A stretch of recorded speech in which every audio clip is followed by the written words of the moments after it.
everybody. Welcome to If These Walls Could Talk.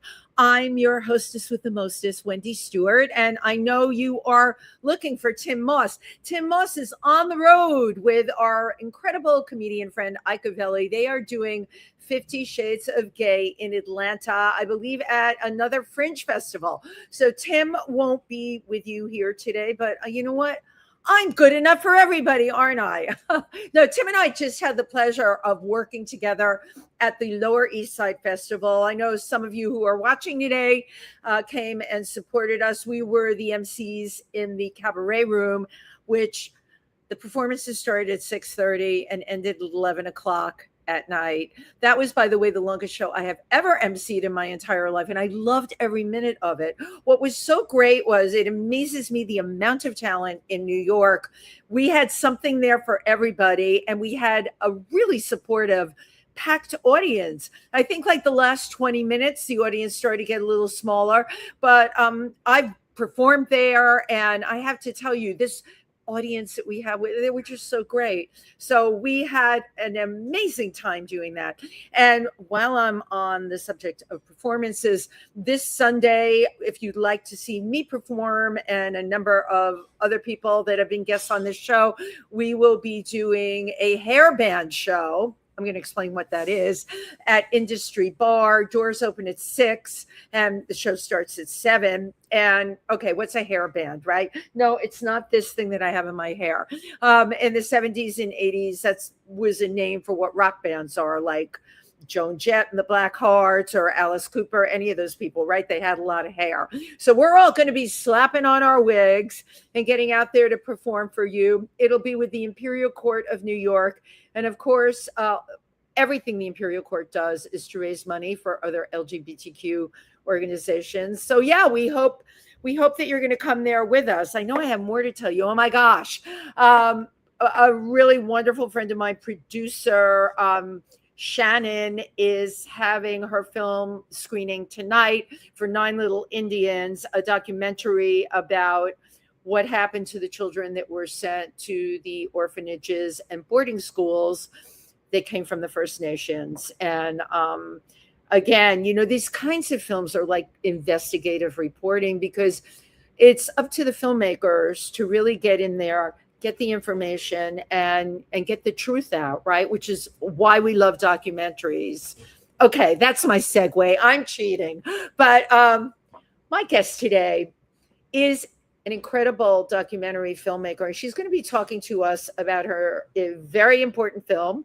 It's called The Heist, and wait till you hear what it's about. But if she looks familiar to all of you, you know her. She was on Ryan's Hope, on One Life to Live, countless television performances, Broadway shows, and you know what?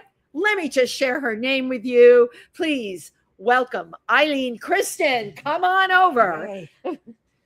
In the hot seat. How are you? Two blondes. I know. No, I'm calling this segment the Blonde Ambition Show. Mm-hmm. I know. So you have to be blonde to like be on the camera today. What can I tell you? Oh, I'm going to come down a little bit. Yeah, I'm going to have you come up Where's a little my bit. pillow? Oh, wait, I have Where's to. my Do you want a pillow? Okay. Sure. Okay, I'll we're try really it. crazy on this show. Try I sitting don't on know. the. Now I'm going to be too. Right. See, No, that's we're perfect, right? Now, this is like really great visual. The pillow trick. Because Ilene's been doing this for forever. She knows the trick to like. I know a lot of tricks. Right, right. Did they ever have you get on the, one of those square wooden boxes? Of course. I once did a commercial where the director said to me, I didn't realize you were so short. Ooh. And well, I said, listen, I came to see you twice. I had a call back. I didn't hold a gun to your head. So, you knew what my height was, but they put me on a little box. And I love it. You know what? They put you on a pedestal. So a little backstory. I met Ilene at the Explorers Club through an amazing artist friend of mine, Ronnie, who is having a show at the National Arts Club. Wendy's always plugging, June 4th. I'll be there. And I'll be there too. We'll both be there. And if you're watching this show and you're looking for a really great evening on June 4th, hit me up. Everyone knows me on Facebook. I am everywhere. And you can come on down and support our amazing artist friend, Ronnie. She's great. She is really a great person. But Ronnie, and like many of us, we're always looking for interesting friends to bring to the Explorers Club. You got to be interesting, because the people that are members, myself included, we're all like interesting. Everybody is interesting. They're interesting, eclectic, or let us just say really out there. And some of them are incredibly brilliant. Wonderful. Yeah, explorers, right? Yes. So I was so happy that you came as a guest that night, because here we all are. And knowing your history and the industry and everything you've done in it. So let's go back in history a little bit before we get to the meat and potatoes today, which is your film. But how did you start in this industry? You're a Brooklyn girl originally. I am born in Brooklyn. My dad was a hairdresser, and my mom was just a great mom. And but I kind of grew up in show business because my parents loved to dance, and they were great Latin dancers. And I started doing Latin dance. I think I was about 9 years old, but we used to lie and say I was 8. I can't remember. Wait, you made yourself younger? Yeah, it starts early. You're a genius if you're 8 years old and you're you're absolutely right. 6 is even better. I guess. Right. And I could have passed for 6. Anyway, so I started off doing that, but my mother had found out that the incredible dance teacher, Matt Maddox, who had been in so many Hollywood films, he lifted Marilyn Monroe up in Gentlemen Prefer Blondes. Wow. He was in so many movies that he was going to be teaching. So I started studying with him when I was about 13 years old, and when I was 14 years old, he asked if I would like to do the Bell Telephone. The Bell Telephone Hour. Which was incredible. Bell Telephone Hour. He said, would you like to do that show? You don't have to audition. I know you're Wait, that's music to all of our ears. You didn't have to audition. Right? My first job I didn't have to audition for. So, it kind of spoils you. But it was so amazing. Robert Young was the host. It was the Thanksgiving show. Carol Lawrence was a guest. John Gary, the singer. But it was such a magical. And you were 13. I was 14. I was 14 years old. And, there's nothing like hearing 5, 4, 3, 2, 1, you're on. That's live. I love it. And, that is live. It was 4 little girls, 4 little boys. And we had to do this thing where we came down a slide and had to go into a cartwheel. I never did a cartwell before that, and I never did a cartwheel after that. But stop it. You were able to do a cartwheel on I did it. I don't know. But I rehearsed it, but it made me so nervous. Yeah, cartwheels are wild. And I never thought I would ever see a copy of this, because there was no kinescope of this, except one of the fans from One Life to Live said that he was archiving the Bell Telephone Hour. I can't believe it. He said, if you can tell me the date and what show it might have been, I will find it for you. And I was very nervous about that, because I didn't want to see me do a terrible cartwheel. Right. But I was okay. The amazing thing was, I looked like I was ready to go. You had it down. You had that. So this footage exists. You have this? It does. And I would have shown it on this show today. I'm going to edit it. Well, it's unedited. It's the whole show. So you have to sit you through need the to whole edit show. it. Come on. You know how many people would want to see you doing I want to see it on YouTube. I love it. But it was an amazing experience. And then I worked for Michael Bennett when I was 15 years old. That's a name everybody knows. So I did Henry Sweet Henry, which was the musical version of The World of Henry Orient. Okay. And it was an amazing musical. It didn't succeed, unfortunately. But you worked with Michael Bennett, and that's the point. Okay, this is everything leading up to this incredible career that you have. These are all. It's important that people know this. The little building blocks that happened along the way. Michael Bennett. But the interesting thing was, I worked for Michael Bennett on this Broadway show, and then I worked for him for like 3 years after that. But I knew in my heart I was not a good enough dancer to continue being a dancer. Right. I knew that. But did you have a lot of dance training? I had a lot of dance training, but I was limited. And I knew, unless I was going to be extraordinary, because I was tiny, I was like 5 feet tall, that unless I was amazing, how was I going to have a career after that? But you had what we call beginner's luck. Look at what happened to you early on in the game. And then I started studying when I realized I couldn't do forte turns because Michael was going to have us do. I did the what's a forte? I'm not a dancer. Turn it's a very difficult turn. Your leg whips around in a passe position. Oh, I've seen that. It's almost like a ballet thing. It is. It's totally a ballet thing. Like pas de two. No, that's not a correct word, is it? Pas de something. Trust me when I tell you, it's a very hard. Yeah, I know. I know what. And he was going to have us join in with this. I did the Milliken Industrial Show, and I can't believe the Milliken Breakfast Show. Yes, I did the Milliken Breakfast Show. They hired models for that too. The Milliken, and it paid really well. That was a good gig. I mean, I was only like 15, 16. I did it with Irene Cara. I love it. I did it with Biarkley. I did it twice when Michael did it, and it was always great because I didn't have to audition for it. I'd come home from school, and my mother would go, Bob Avian, who was Michael's assistant, Bob Avian called.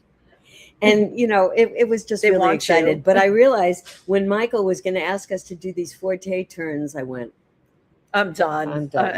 I'm done. And as it turned out, we were going to be wearing snowsuits. So we couldn't do it. Oh, my God. We were going to be wearing the Millikitty snowsuit. They couldn't have us do the... I'm sorry. She just threw that out there. The Millikitty snowsuit. Yeah. It was a kitty, right? It was for kiddies. It was for kiddies. It was for kiddies. Oh, God. So after that, I realized I would be a much better actress than I would be an actress who could dance and who could sing. Yeah.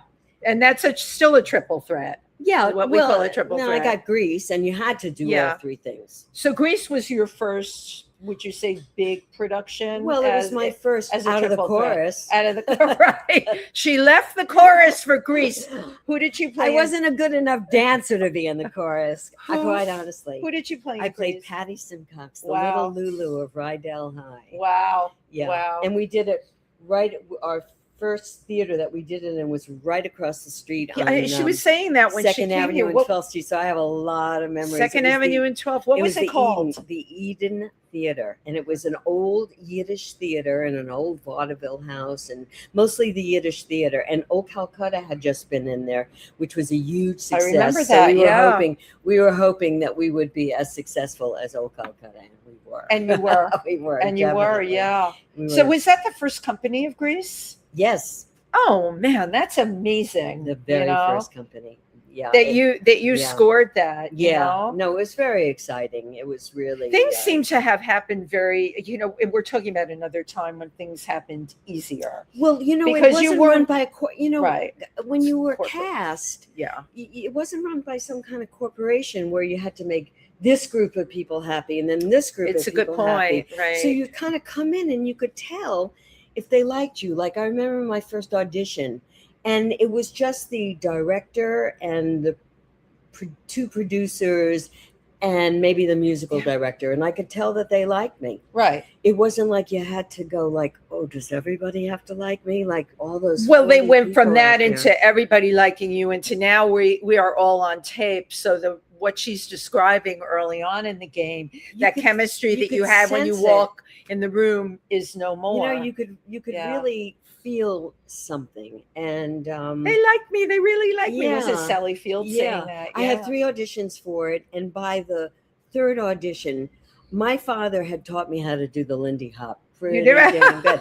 So when they started having us dance, I went, I got this. I got this. I'm going to get this because I'm going to make this guy that I'm dancing with, who ended up getting the part of Eugene, I'm going to make him lift me up in the air and put me under his legs. And he went, I don't know how to do that. I go, you want to get this show?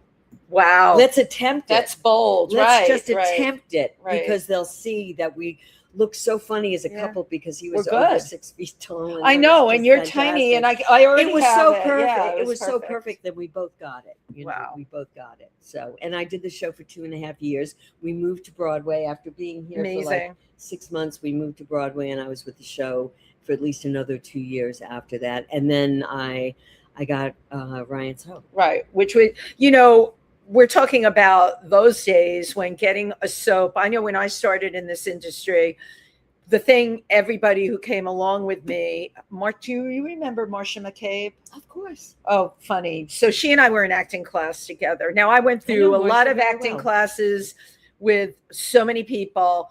Marsha was the only one I knew that got a soap. But later on, I met Colleen Zink, who Yes, you probably I know. know Colleen very But well. like two out of, and I know hundreds of people, two out of the whole kit and caboodle, it's not a lot of odds. And everybody wanted a soap because it was steady, it was high I never thought profile. about getting a soap. I prepared myself for a career in comedy as the wacky next door really neighbor. funny. No, That's what seriously. Also part of my high school education was that I went on the road with a comedy review for 2 years while I was in high school professional children's you went school. right. And I'm going to backtrack a little there Yeah. because when I was reading your bio, that popped up in it. You had gone to regular school. I went to regular junior high Richmond, school. No, I went to Russell Sage. Right, you began with an R. Yeah, Russell Sage Junior High, and then when I got Henry, I couldn't continue at a regular school. My father had always wanted me to go to Forest Hills High School. I don't know why. But because Forest Hills is Forest Hills is where if you were doing well, you moved to Forest Hills. It was a thing, So I went to professional children's school. And it was fantastic because I was with freaks like me. I was. Well, no, that's an actual good point. I know when I was a kid, my mother would talk about so-and-so being out of line, out of his mind or whatever, but he had talent. And she would say, that kid needs to be in professional children's school because you know what? These were kids that were out of the box, but you just couldn't be out of the box. You had to be talented. Oh, you could be out of the box right. too. And there were people that were way out of the box who we didn't even know what they did. Right. Seriously, they didn't. We had no idea why they were in the school. Why are they in the school to begin with? Right. Really fantastic, and there were like only, maybe 15 of us in the class, and a lot of the students were ballet dancers, and they never came to class. They never came to class at all because they were doing those forte turns. Now, from your group in professional children's school, who went on? Some names. Carol Kane. Oh my God, Carol Kane! My girlfriend caters for Carol Kane now and her mother over on the West Side. One of my friends. That's funny. Yeah. So Carol Kane went to professional children's school. Yes, she did. Wow. Yes, she did. And she wasn't working at that time, But her mother was a jazz musician. And I don't know if her mother had traveled and then all of a sudden ended up in New York. And because I think they were originally from Cleveland. But Carol was extremely unique. Yeah. Extremely unique. Well, her look is very unique. And I went big eyes and the hair. Yeah, I went to school with Barry Pearl, who ended up doing the movie version of Grease. And my friend Kenny Morse, who was also in one of the companies of Grease, and to this day they're very good friends of mine. You stayed in touch with your professional children's school. Yeah. But you've all gone on to have careers in the industry too. Not everybody from PCS is working anymore, but PCS, in case you were wondering. It was a very special place, actually. So, but I was on the road, and I was doing a comedy review called The 6 New Happenings. And we had all this old comedy material from like vaudeville? No, well, actually, we did something from a vaudeville show called "Take a Bite of My Apple," which I love it. Oh my God, that's so vaudeville, tongue in cheek. Oh, take a bite of my apple. I mean, I don't even want to go into detail about it, but it was pretty crazy, and I did a lot of the stuff that Joan Rivers had done in Upstairs and the Downstairs. Are you kidding? And material that Fannie Flagg had done. Now I was all of 16 years old. No, I know. I'm thinking you were a teenager doing material of people way older. And not only that, I don't know how this happened, but we got booked into the Sahara Lake Tahoe. And we were all like 16 years old. We were underage. Wow. We should not have been there. And somebody greased somebody's palm. Well, our manager at the time, I'm sure his name was Jackie Bright, and I'm sure he greased someone's palm. We had already been kicked out of the Concord out of Grossinger's. I met my first boyfriend at Grossinger's. You were fired from Grossinger's in intermission because we were underage and we were not supposed to be working in the main room there. But they put you in the main room. They put us there, but somebody was like, well, and how old are you during intermission? 16. And it was like, hi, 16. And the musical director, Frank Fiore, was all of 15. And the musical director was brilliant. 15. I love it. And there they are in the Borscht Belt. Yeah, there we are.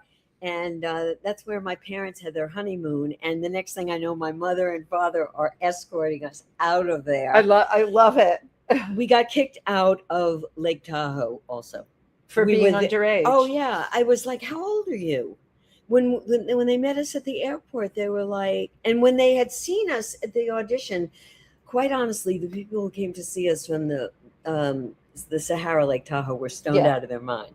These are incredible stories. They thought everything we did was funny, and they must have thought we were 20 years old, which we certainly right. weren't. Nobody thought to check anyone's age. I mean, now it's really so much there we more are. difficult. There we are, and we're supposed to go to Las Vegas with the same show. We never got to Las Vegas. Never made it to Las Vegas. They sent us home to school, and we were replaced by Johnny Carson.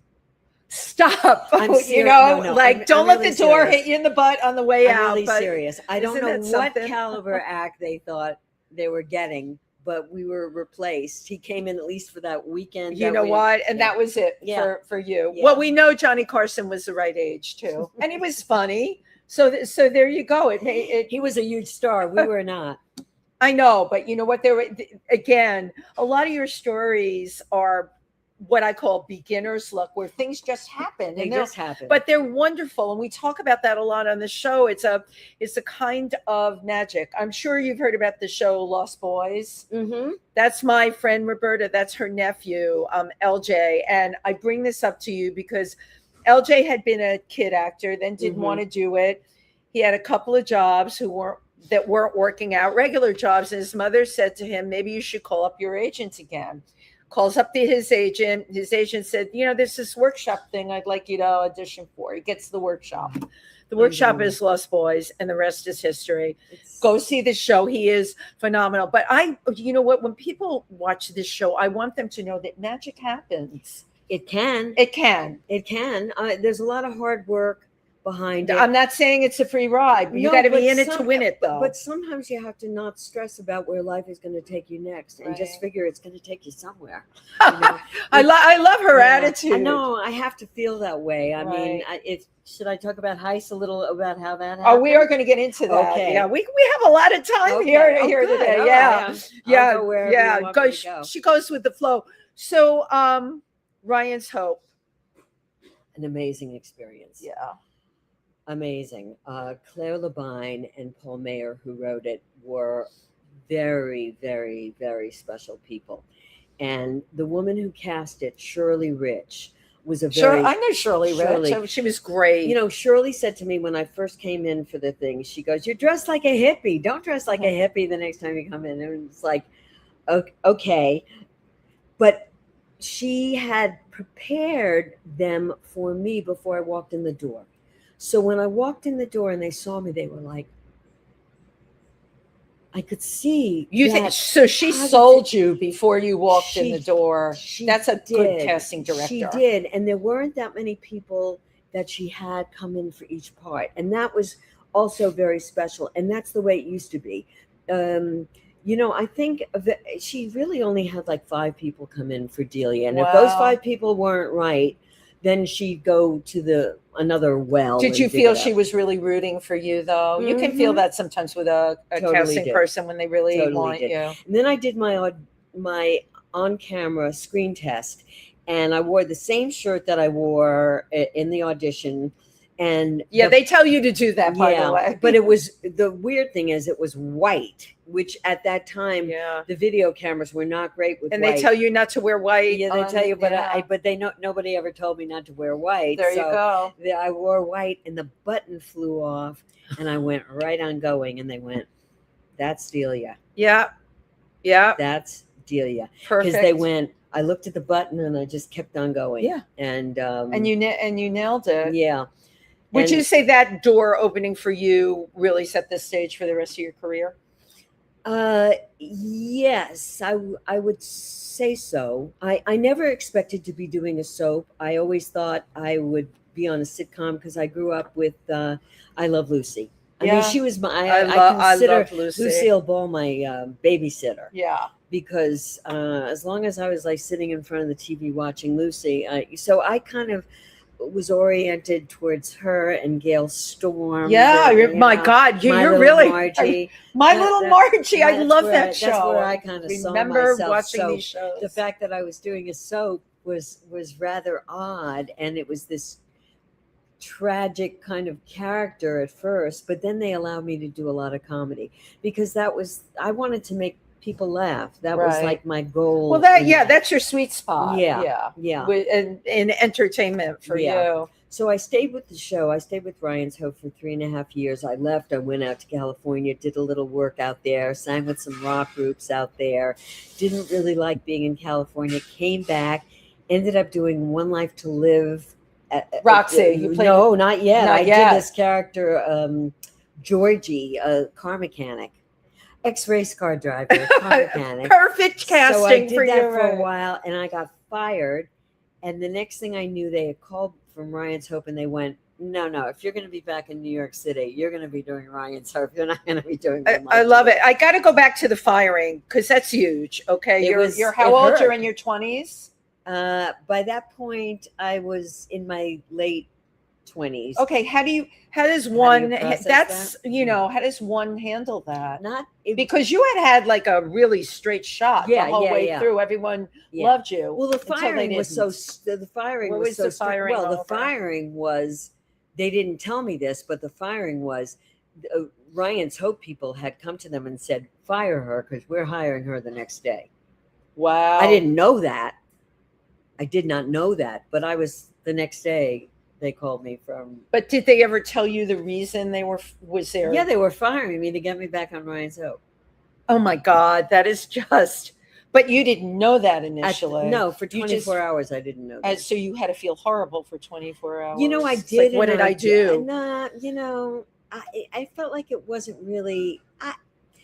It was a great show and everything, but I was there for like 6 months or something. I had a job. I was going through some problems with my thyroid at that time, and so I wasn't at my peak. Right. And it was okay, but the next day I had a job, and which is totally so I was crazy. Yeah, and then I was at Ryan's Hope for 2 years, and then I got fired from that after 2 years, and that had to do with my thyroid. Again, I was really going through a lot of problems. But what was the reason? I would gain weight because of the thyroid. So that was okay. So now we're talking about the phrase that we use now, fat shaming. If someone gains a couple of pounds, oh yeah, and that happened to you, that's pretty awful. It was pretty awful. That is really because awful. At my worst, I was Delia was my role, right. And they saw eventually. But here was they had to kind of pay me some money, and I got this incredible comedy review called Strange Behavior that we ran at Green Street for about 3 months. We ran at Ensemble Studio Theater. Love it. We ran at Green Street, and through that, the Saturday Night Live people saw me. I was very close to getting Saturday Night Live.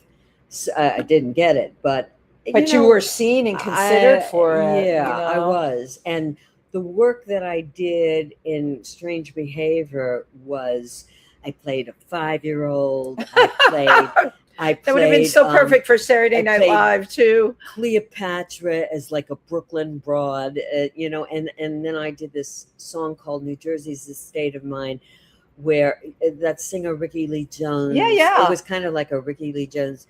So I had a cigarette, I had a drink, and I had a bar stool, and I was drunk, and it was trying to like balance the drink, the cigarette, and the bar stool at one time. So, and Mario Cantone was our opening act. Unbelievable. And, right. So yeah, all right, I got fired, but they had to pay me 6 months. So I got paid 6 months of a soap opera salary to do amazing the things that you wanted to do. I wanted to do. And then they had to call me back. And so in 86, I believe they called me back, and I remember the producer of the show, was Joe Hardy. He was very Truman Capote, and he left me this message going, Ilene, I know I haven't spoken to you in several years, but would you call me immediately? And I went, okay, all right, I guess I got my job back. Because I was down, I had gone through all my, my FU money from ABC. Yeah, right. Is that what you called it? The FU money? Yeah, I love it. When Joe Hardy had called me and he goes, I have terrible news for you. We're sending Delia away. And I went, are you sending Delia away with 2 weeks severance or 6 months? And it was the longest pause. And I just stood on the phone like, and he goes, 6 months. I go, bye, Joe. Delia said, bye-bye. Bye-bye. Bye-bye. So when he called me back, it was great. I had another 4 years on Ryan's Hope, and it was fantastic. And I said, listen, this is my part. I've had to cultivate an off-Broadway career. So while I'm doing Ryan's Hope this last 4 years, please just leave me alone. Yeah. Let me do my thing. And it was great. They wrote a lot of comedy for me. It was really fantastic. But it also those soaps put people on the map. I've had a number of soap people come on here, and it's amazing. If you've done a major soap, everyone knows you. Even when I announced you today, there are a few people that couldn't tune in, and they're like, "Oh my God, I love her." They love you. And they're so faithful, the fans. The fans are so faithful. And it's so amazing because people will come over to me and they'll go, I don't want to bother you. I go, listen, this is the thing you have to know about people who do soaps. We really don't mind when people come over to us because it was such an intimate experience of doing a soap. It was different than people doing films because that's so untouchable. We were the TV. You could touch us. TV. But no, that's a good point. It was touchable. It was so touchable. Yeah. And I said, I that's the way I've met a lot of people. You become part of their family. And I've retained my friendship with people that I just met on the street. And I love it from doing that. And it was like doing performance art. And it was like doing a theater production in one day. You really had to have your lines down too. I did a couple of under fives on One Life to Live, and the people that had the main dialogue, it's you don't get a lot of chances. You have to come on there and you've got to be able to learn your lines. It's pretty scary. It is scary. I'll never forget the movie star. Peter Weller was a friend of mine, and he did a couple of days on Ryan's Hope back in the late 80s. And he came over to me at one point and he was sweating and he went, I don't know how to do this. This is the hardest thing. He said, I'm so nervous. I said, look, I'm nervous every day. I just use my nerves. I'm just used to having nerves. Right. I got nervous every night in Greece when I'd have to make an entrance. But at least with a live show, you're doing the lines that you learned and rehearsed again and again. The thing that I found, I only had 1 or 2 lines. That was fine. But when I would watch, the major performers, I'm like, how did they retain this? No, how do you retain it? Did you have a little trick that you did? Well, I would write it out at home in script. Yeah. So I would write it. If I was particularly having a hard time, I would hire someone to run lines with me. That's all the stuff that I do now. On Ryan's Hope, I can tell you, and on most, I did 10 years on One Life to Live from 2001 until 2011, and everybody liked to rehearse there. Oh, they did. That was whereas when I did General Hospital out in LA from 2014 to 2016, I couldn't find the people to rehearse with. They just didn't. I don't know where they were. Wow. I mean, I have to say Maura West was great. Yeah. And Maurice Bernard was great, but sometimes other people, I just couldn't find them. So you did General Hospital. Louise Sorel then, yes. Well, I know Louise Sorel, but she wasn't on. What did she do Hospital. That was out in California? I forgot she what did show. Days of Our Lives, I believe. Days of Our Lives. I know Louise. I know. I figured that you know everybody. We never worked together, but I certainly know her. You know everybody. Well, okay. Now I'm going to do an about face. This amazing career, on camera career. Now you become a producer for something that obviously upset you as much as it upset me. Yeah. Well, I was sitting in front of the TV one day and screaming out obscenities at someone who thinks he's running the country. And Could their hair is very orange. very orange. Very orange hair. So is their skin. Right. And their heart is and deep, it's so deep funny because I black. had one finger up and I had the clicker in my hand and I looked at him and the phone rang and it was my best buddy, Rebecca Camisa. And I got on the phone with her and I was trying to shut the TV down, but it was in my left hand. I can't do anything with my left hand. So I said, wait a minute, Rebecca, I got to get this clown, this idiot off. And she said, Ilene, they are starting to fire people in Washington, federal workers. You want to go to Washington? I go, I'm there. You were there. Let's go. Okay, so let me go. A lot of people were enraged about this. What put the fire under you that you wanted to go down there and ultimately make a film about this? First of all, it was illegal. It was totally illegal, and they totally got away with it. It was illegal, right. And they got away with it. And they were going to make sure that the federal workers who were the whistleblowers in his first administration were not going to be there to go, no, you can't do that. Right. You can't do that. That's illegal. So when Doge came in, which was a group of 19-year-old people who didn't know, they didn't know anything. There were emails that went out saying, well, we see you've reached a fork in the road in your career. And I think the emails first went out to a lot of people who were close to retirement age. But this is so disgusting. It's so disgraceful. Or people who had huge expertise, 20 or 30 years of huge expertise on and there are so many things that the government does that people are not aware. It just runs so smoothly. Right. He just took all those people though and fired them. Yes. And they were in between a rock and a hard place. When we went to Washington, a lot of people could not even talk to us because they didn't know if they were totally fired or half fired or if they were going to be fired if they spoke to us. So we did interviews. Oh, it's very big brother. Very. Yeah. Very. But we went to Washington not knowing really what the story might be. We went to where the protests were. I saw that. And the interviews in this film, short little synopsis, okay? As Trump dismantles the federal agencies, these are interviews showing how people's lives were actually upended, people that had really devoted their heart and their soul to their jobs because it meant something to them, right? How has this affected our culture, our future, and what it means to be a civil servant? It's turned inside out and upside down. First of all, a lot of these people are not getting jobs. Some of them are running for office because they got so disgusted. They were disgusted. Let me try to change this on the other side. Yeah. But people are not getting the services that they should. A lot of the veterans are not getting the attention and the focus that they need. They fired the head of the library, this wonderful Amazing woman. Right. Nurses.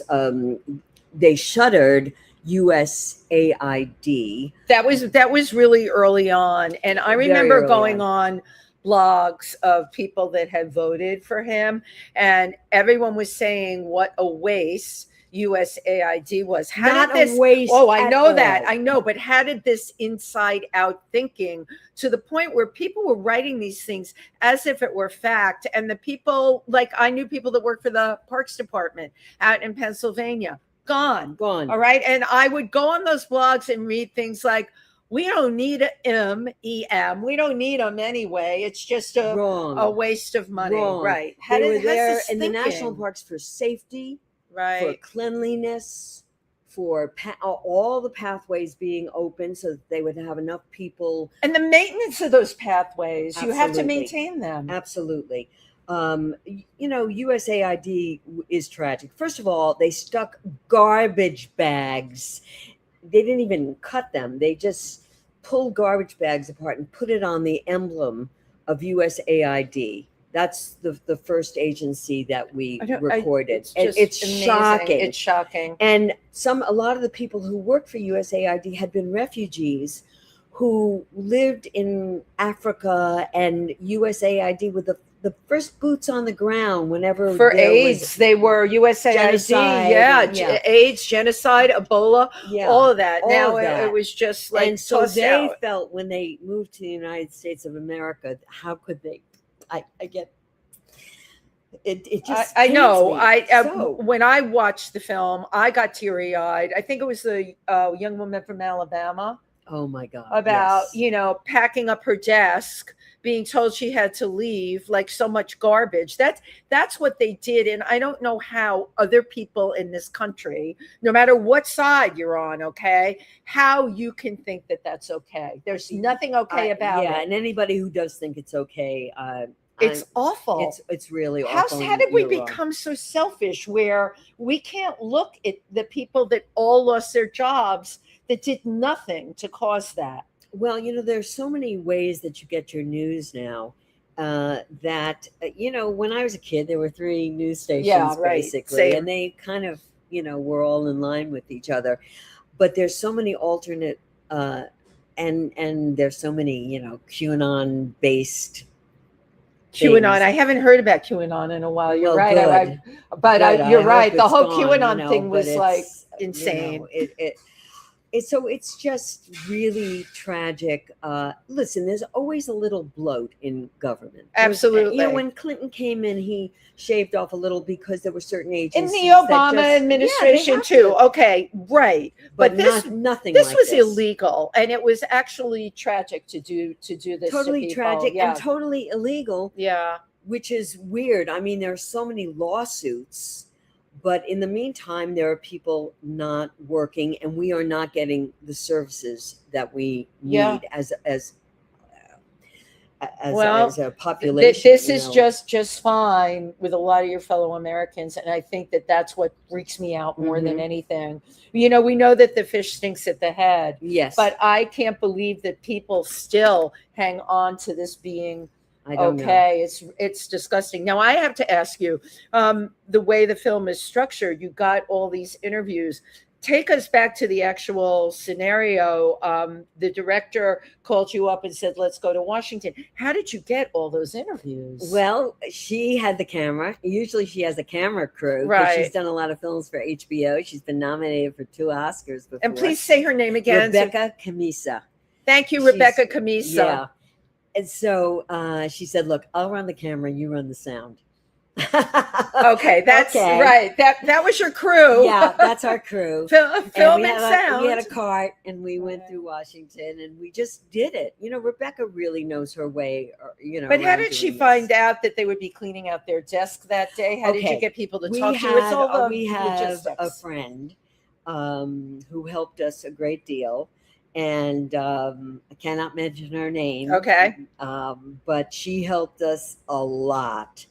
And she said, "Okay, go to such and such, go to this." And then once we were at certain protests, there'd be another protest somewhere down the road. So then it's kind of mushroomed. Other one. Wow. And then we would find the people that would talk to us. And was again, I watched the film. Was that hard to find the people? Because people it's were scared. It's scary. It's very scary. People were scared, and they went, "I'm not exactly fired yet, but I can't talk." And some people said, "I'll talk, but I may have to call you in a week, and you can't use this." So that happened too. That people talked to us, and then a week later, we couldn't use it. We totally understood that, and we made that promise to them. So I had to leave Washington several times. I was working on a committee for SAG-AFTRA, so I had to do negotiations on a particular, as a volunteer for SAG-AFTRA, we're on these committees. So I had to go out to California, and then I came back to Washington. Then I had to go out to California again, then came back to Washington. So Rebecca was there over a period of 4 months, and she just went where the story.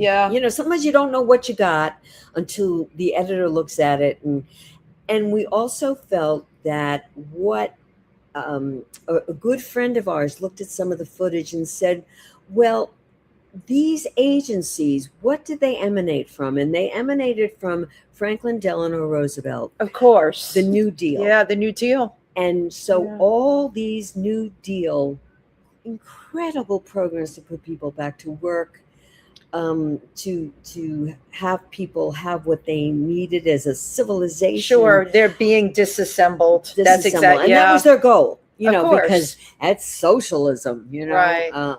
And meanwhile, the same people that have gone against this, they collect their Social Security check and they want their benefits. yeah, they want their benefits. You and know? So is that socialism? Right. That you put in. I've been working since I'm 14 years You old. have been. And Right. Anyway, we got nominated for Heist, we got an Emmy nomination. And that's happening tomorrow. Wow.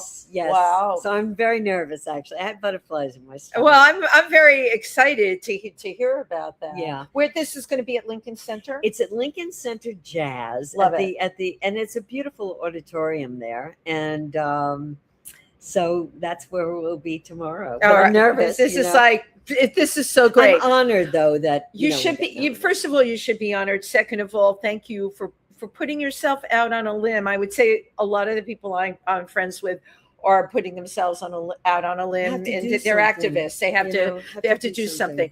Right now, I want to show the trailer. The film is called The Heist. It's called Heist. Heist. Okay, Heist.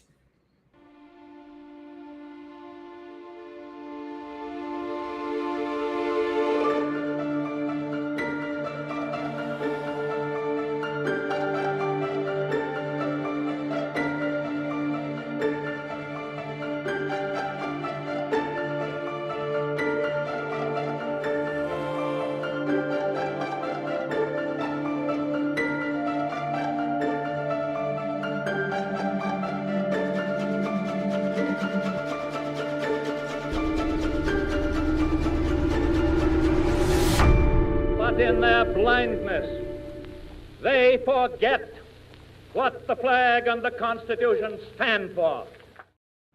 Wow. Love. This is, it's huge. How are people going to see this film? Very easily. We wanted it to go on YouTube so that everybody could see it. So it's on YouTube. You just go to Heist, the documentary film. Heist, the documentary film. That's where I got the heist from. There's many heists. There's so many movies called There was Heist. a film made like in the right so when I was films. Googling, but no, right. There's so many films called Heist, Heist. the documentary film. That's what you have to remember. If you're watching the show and you forget and you do want to watch, you've got to see this film. I have to tell you, I was filled with rage and tears after watching it. And the thing is, I really want you to get this Emmy, not because I think you're a fabulous person, because you put yourself out on a limb to make this film. And if you get this Emmy, this film will go everywhere. And people will be they're going to be forced to have to look at the elephant in the room. We have a great history, especially now during this administration. People are so horrified at everything that's going on, they can't even look at what has happened. It's hard. It's hard. It's really hard to. It's hard. I used to be an MSNBC junkie. During the first term, I used to sit there all, night long from Ari Melber to the last show, to Lawrence O'Donnell, and I can't right now. So I feel like the activism, we may go back and do a second part of this because people are running for office, or they're really trying to figure out either a way to work in the private sector or to have lawsuits that are going to mean right. But something. that's the high note, right? That's the aftermath, and it's not laying down and being helpless. It's pushing back, and we all talk about doing that. Yeah. I just personally feel every day I think it's getting better because we read more about who's doing what, and then another horrific thing happens. And that's how they do it. This is how they get you. They make you think, they gut you like a fish. Yes, that's a good Right? way to put They it. gut you 'Cause like a that's fish. that's the way it Right. feels. And they pick some other enemy to have. And Yeah. some other. It's been really hard. My mom passed away last summer, but I was so happy in a way that she passed away, because her one wish was that Kamala Harris would win and we would have our first female president. Right. Like, this country hasn't had a female president. No, it hasn't. And it's tragic. Mexico does. I know. But we don't. Yeah. I know. So I'm happy that my mom didn't have to see that and have to witness that, because it was so it brutalized most of us. Yeah. That's Well, we are all still brutalized, and that's why I said the fact that you're continuing to push your own agenda forward. This is a very, very important film. So it is available on YouTube.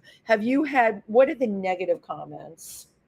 You haven't had, First of all, actually, we because there's we crazies out didn't there. want to make it open for comments, because there are crazies out there. Yeah. And also we were very concerned about the people in it. Some Yeah. of them have their name, and we just didn't want people to comment and go, oh, such and such a name, so we Yeah. just left it You alone. left it, right. So You just run far, the film, and there's yeah. been no when the arrow points down, I don't think anybody has, when the right when when the thumb thumbs points down, right. I don't think anybody has even Well, I have my fingers crossed for Thank you you. and Rebecca for tomorrow. Of course, if I don't see it in the news, you'll let me know. Absolutely. You'll let me know what's going on.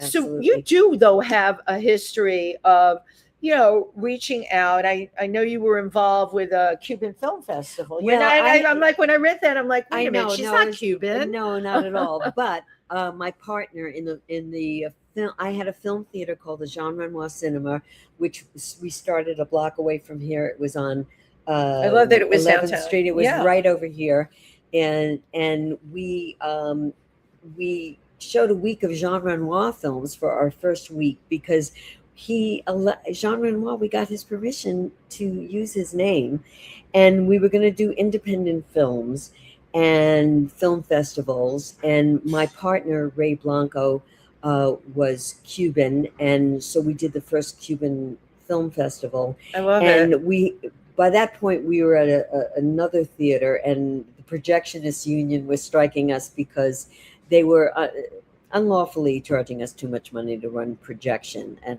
we were trying to negotiate a deal Of with them. course. So they sent out all their retired guys with placards saying that the Jean Renoir is unfair to union, whatever. And so we thought the right wing Cuban population was Right. going to bomb us, but it wasn't. It was the projectionists. So Like, James no. Baldwin, the brilliant James Brilliant. Baldwin. Brilliant. I have a picture of him looking through the picket line because he was going to go see the films that we had there. And one of my favorite films was about the ballet dancer, Alicia Alonso. Ah, yeah, of And course. so that was one of our films that wasn't political at all, really. It was just a beautiful film about her life. And we were the first theater ever in this country. And we were kids. My partner, he was all of 23 years old. I was 26 at the time. Our third partner was the first female member of the Projectionists Union. It was very crazy. I totally love it. And it's the fact, you do come from such a mainstream career. It's about as mainstream as you can get. And yet you it's important to you to get out there because you've got something to say. Yes.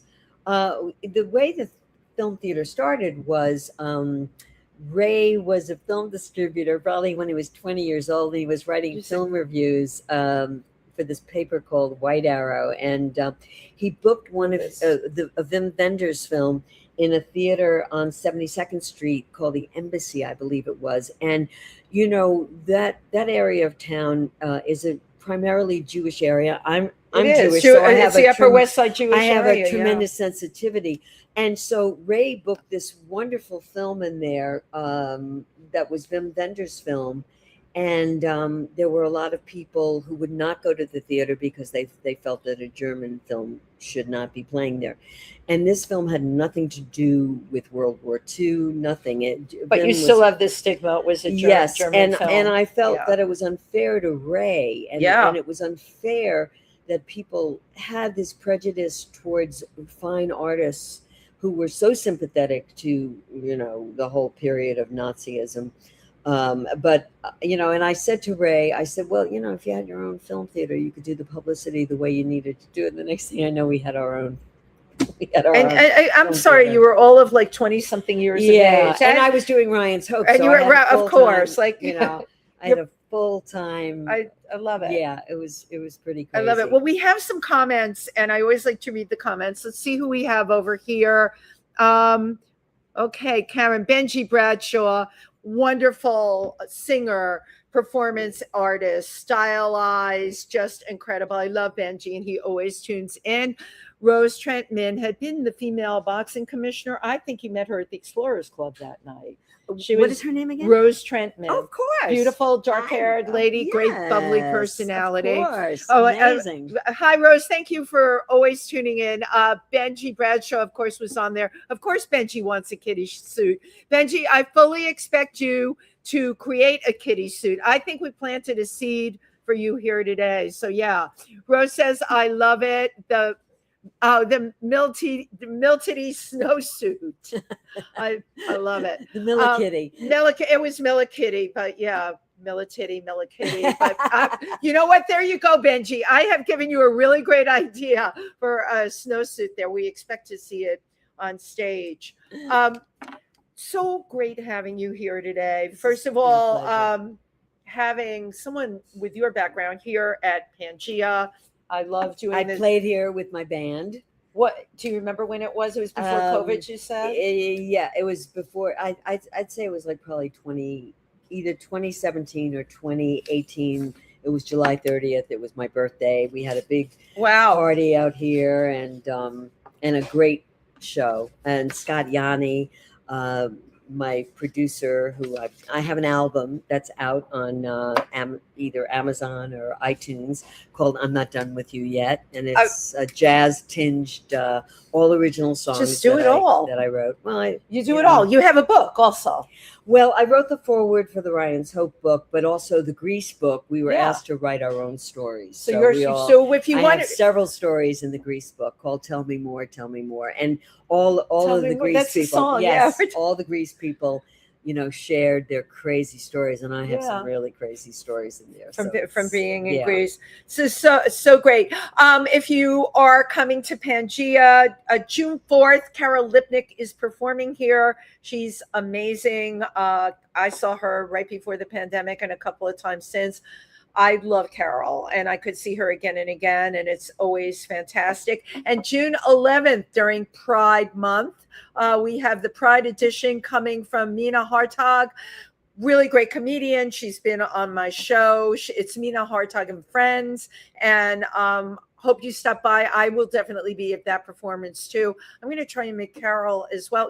There's just not enough hours in the day to support all the wonderful talent that we have here. You can never be bored here. You can never be bored, right? They say you can never be too rich or too thin, but I also say you can never be bored. Yeah. So I'm going to hit you with one loaded question before we go.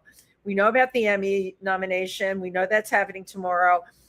In your vision for yourself, what's next? If you can share That's a really good question. It's a tough one. The next thing is I'm doing a play with my friend Nelson Aspin, and my boyfriend Gary Donatelli is going to be directing it. And it was written by Joanna Pickering, and it's called Sylvie and Sly, and it's about I guess you'd say an out-of-work actress who's still trying to stay relevant. And Nelson plays my social media manager, Because she's trying to stay relevant. Yeah, that's a funny role. Bikini photos and everything. And there's a particular twist on it. And it's a very funny play. And we're going to be doing it as a vertical. We're going to be doing it. Yeah, explain to people because not everybody knows. I don't know. So I auditioned for verticals. I did one vertical, but I still, how do you explain what a vertical is? It's on a phone. And it's the way that people are watching things now, because people's attention span is like a minute long. Right. So we're going to be doing it in little episodes, little 1 or 2 minute segments of a 28-page play that Joanna wrote. And you get people to stay tuned for the next one. I guess I've never done one of these before. Yeah, and the beauty of it is you can watch it while you're on the subway.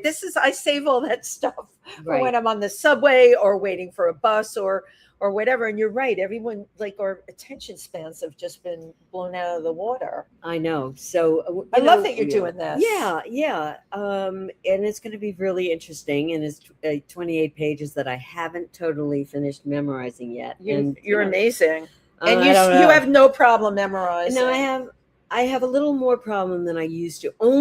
But I think it's because I have attention deficit, because the world is so crazy that my mind is always going like, what is going on in the news Right, today? but I don't know, because I also think, and this relates to me, I sometimes have a very hard time focusing, Mhm. and I never had that. So your trick No. of writing it down again and Right. again, and then the new thing, because I write political parodies. I'm not a singer, but I sing them, and I have a trick where I sing it. I record me singing it, and then I play it in Yes. my headphones at the gym. Do you Speaking think of- that that's a good Well, idea? yeah, speaking of political parodies, Yes. I have one on that my friend Cynthia Adler, who's a brilliant writer, she wrote, instead of let it snow, let it snow, let it snow, it's climate change, no, no, no. And that's on YouTube. Climate change, no, no, no, no, no, yeah. no. And we're these rich bitches, and we're like complaining about, like, you think there's climate change? And we just did another one. If he only had a brain, and we're like 6-year-olds talking about. I love this. I'm glad I brought up the parodies. I'm glad you did. See, I knew she had more up her sleeve. Yeah. So we're gonna figure out the visuals on that. I think we're gonna do that as like drawings come to life. I love that, though. Yeah, you know? Cynthia Adler's very, very It's all great stuff. Well, I usually, when Tim is here, Tim always takes a Ooh, picture. who's that? That's motivation to get through my day. I'm looking for my camera on here. Come on, Mr. Camera, where are you? I'm having phone problems. I always like to take a picture, but I can also do that when we're finished here today. Thank you for everybody who tuned in to watch, and we will be back, of course, next week. I think Tim is going to be gone, I think, for the next week, or possibly the week after. It's very hard to keep up with everyone's schedule. I can hardly keep up with mine, but our amazing guest, Ilene Kristen, is up for an Emmy, and she's going to be hitting us with the news about that. Yeah. So fingers crossed, right? Thank you, everybody who tuned in today, and we'll see you next week. Bye-bye.